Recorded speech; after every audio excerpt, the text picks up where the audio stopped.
This is 5 on your side at 6. Focused on you. We begin tonight with developing news out of North St. Louis. That's where a man was shot by a police officer this afternoon on Linton Avenue in the city's Fairgrounds neighborhood. Thank you for being with us. I'm Ann Allred. Mike Bush has the night off.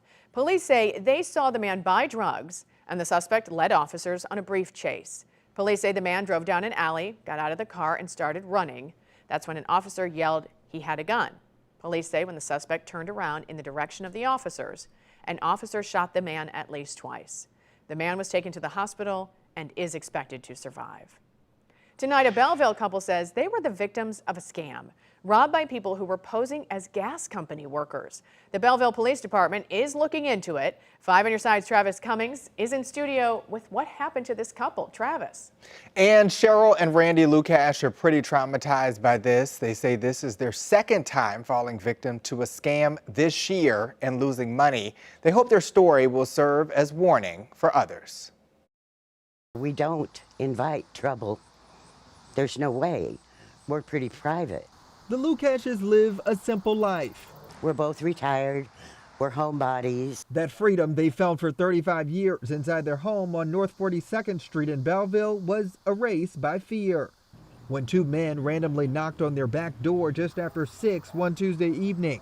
They had yellow vests on, and they said they were with the gas company, and we needed to vacate the house immediately. Lukash asked for ID when one of the men gestured to his boss, who then asked her for her husband. The men pushed their way in. One of them stayed upstairs, and one of them went in the basement, and I watched him, and he didn't find nothing, and they went through each one of our rooms. They say the men drove off in a red pickup truck with the license plate covered in duct tape.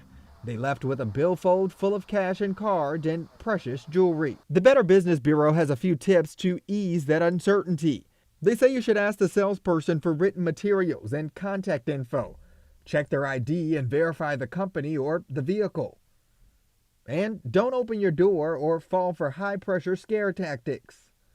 I think we're going to look into getting cameras put up and just monitor that. Have a gun handy or something like that, because I don't want it to happen again. Their simple life, now a mission for safety. If anyone's thinking about coming by, don't bother. We are out of everything. Yeah, they're still able to laugh there. The Belleville Police Department is investigating this. Today they told us they are unaware of any similar incidents in the area. Tonight, Jennings City employees have walked off the job amid allegations of a hostile work environment. The city clerk and the city attorney are two of the 5 who handed in their resignation letters last night. 5 on your side's Mercedes McKay joins us live from Jennings in North St. Louis County after hearing from city officials and those stepping down. Mercedes.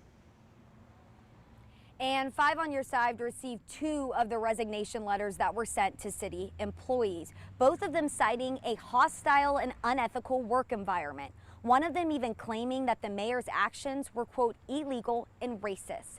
I spoke on the phone today with former city attorney Sam Altman. He says Mayor Gary Johnson called a meeting last week while Alton was out of town. Alton says in the meeting, the mayor was trying to terminate him, but nothing happened because he didn't have enough votes. It was a meeting Alton knew nothing about until a council member called him after to apologize.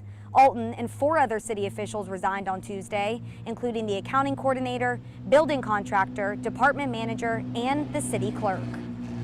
The actions of the mayor, the work environment that Gary Johnson has created, the things that he's done, the way that he's acted, the way that he's retaliated. I mean, I believe he's created a hostile work environment for a lot of people, clearly.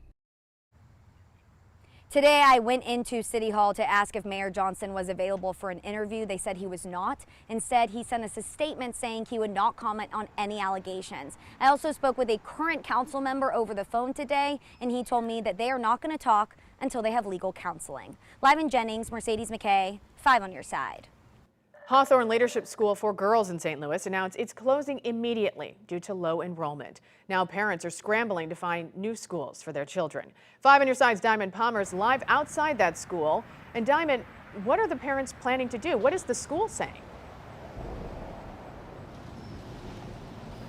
Good evening, and well, earlier I talked to parent Melanie Blackshear, who is a parent of a student here at Hawthorne, and she's had to do a few things. She's had to gather transcripts as well as letters of recommendation so her daughter can enroll in a new school by the start of the school year.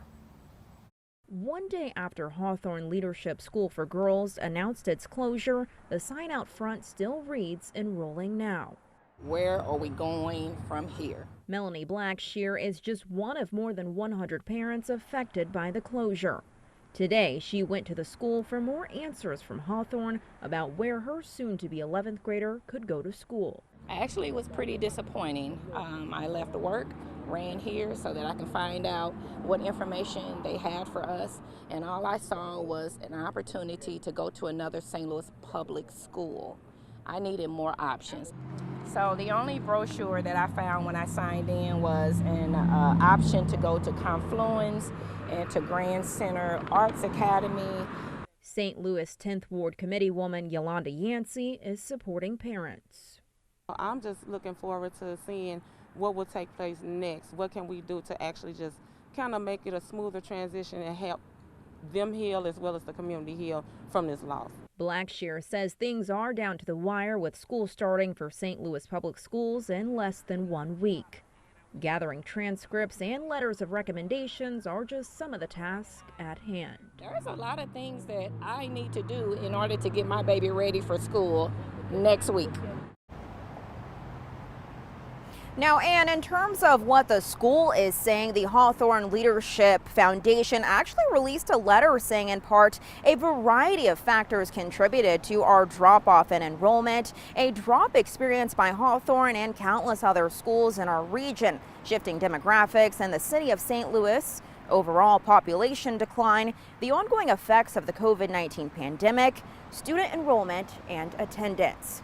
Now, Washington University was a sponsor of Hawthorne Charter School, and they say they support the difficult decision to close the school, and they trust the Board of Trustees' decision. Reporting in North St. Louis, Diamond Palmer, 5 on your side.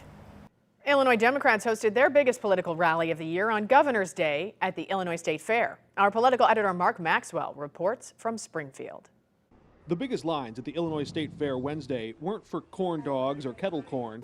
Droves of Democrats turned out to see prominent politicians from the party in power on Governor's Day. This is the best state fair in the entire country. Everybody go out and enjoy it. Buzz is building for next year when Democrats from all across the country will come to Illinois to nominate their candidate for president. And if for some reason that's not Joe Biden, J.B. Pritzker would have home field advantage. There's a reason why the DNC chose Chicago. But first, the Republicans nominate their candidate in Milwaukee in July. The leader of their party is Donald Trump. There's no way around that. He's not up by 5 points or 6 points. He's up by 30 or 40 points. And they have to answer for that. We have a year and a half to go. Let's be honest about this. Things are going to change. I'm not sure what changes. Governor J.B. Pritzker predicted one major change about the former president that would certainly throw a curveball into the race. What he tried to do was to commit insurrection against this nation, and he's going to be convicted. Many Democrats, Pritzker included, say they want Biden to run again. But with slumping poll numbers in his own party, we asked voters, what if they're backing the wrong horse? Congressman from Minnesota, Dean Phillips, said J.B. Pritzker should run for president. What do you think about that? I think he should. He's good. For president? You don't want Joe Biden? For president. Even right now in 2024? Right. So no more Biden? No more Biden. I disagree with that. Anytime a sitting president have someone run against him for a primary, that party lose. I would like for him to leave Illinois, but I'd rather him not run the country. If he performs as well as president as he has as governor, he'd be an excellent president. But he's supporting Joe Biden, and I am too. You never know when opportunity or not. I think he'd be a great president. In a pinch, could you be up for a job like that? I'm for Joe Biden. I'm fighting for Joe Biden and Kamala Harris. They're going to win in November of 2024. Reporting in Springfield, Mark Maxwell, 5 on your side. We will be at the Missouri State Fair tomorrow, where several high-profile Missouri politicians will also make appearances. Weather's looking pretty good for the state fairs as we head through the next couple of days. Temperatures, they are going to get toasty as we head toward next week.